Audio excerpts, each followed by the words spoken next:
ఈరోజు ఈ పద్యము చెప్పాలనుకున్నాను. మేము ఎంచుకున్న పద్యం వచ్చి ప్రశ్నోత్తరం అనేది. ఒకసారి నేను పద్యం చదువుతాను, తర్వాత పరుల కొరకే నదులు ప్రవహించు, గోవులు పాలనిచ్చు, చెట్లు పూలు నీరు, పరహితము కంటే పరమార్థం ఉన్నదా, లలిత సుగుణ జాల తెలుగు బాల. ప్రశ్నోత్తర పద్ధతిలో ప్రశ్నల ద్వారానే పిల్లల నుంచి జవాబులు పంపించాలి.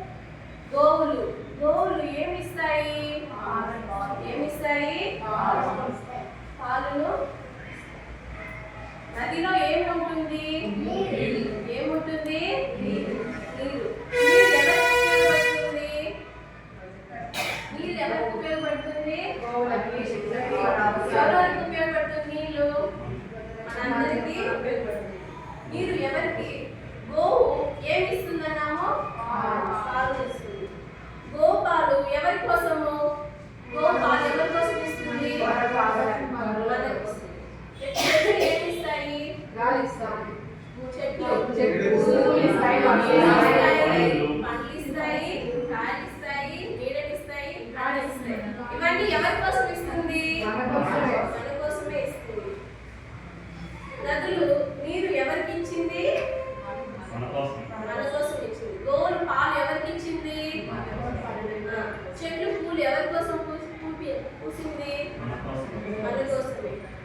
ఇవన్నీ కూడా నదులు కానీ, గోవులు కానీ, చెట్లు కానీ ఏమన్నా తన కోసం ఏమన్నా చేసుకున్నాయా? లేవు. అన్ని కూడా ఎవరి కోసం చేసింది? ఇతరుల కోసమే ఇచ్చింది. కాబట్టి పరహితం అంటే ఏంటి? కోసం చేసే మంచి పని.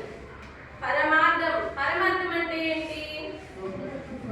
చాలా గొప్పదైనది. అంటే నదులు, గోవులు, చెట్లు ఇవన్నీ కూడా ఇవి చేసేవన్నీ కూడా తన కోసం ఏవి అవి చేసుకోకుండా ఇతరుల కోసమే చేసింది. కాబట్టి ఆ ఇతరుల కోసం చేసే మంచి కన్నా గొప్పదైన పని ఇంకేమి కూడా లేదు అనేసారు. మనిషి యొక్క పరమార్థం ఏమిటి?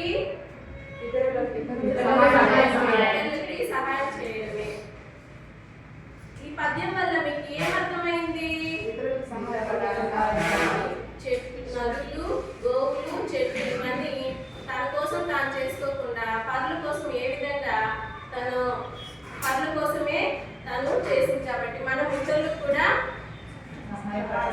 అయినటువంటి సహాయము చేయడమే మనిషి యొక్క పరమార్థము.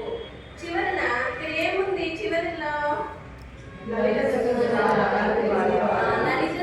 జాల తెలుగు బాల అనేది. తెలుగు బాల అంటే ఎవరు? మనమందరం కూడా తెలుగు బాలవే. ఈ మకుటంలో ఏమి పేర్లు ఉన్నాయి? 2 పేర్లు ఉన్నాయి. చెప్పగలుగుతారా? లలిత, సుగుణ అనే పేర్లు ఉన్నాయి. సో ఇక్కడ మొత్తం తెలుగు బాల అంటే ఎవరు? మనమందరూ తెలుగు బాలనే. మనందరి కోసము ఈ పద్యము ఈ విధంగా చెప్పడం. సూపర్.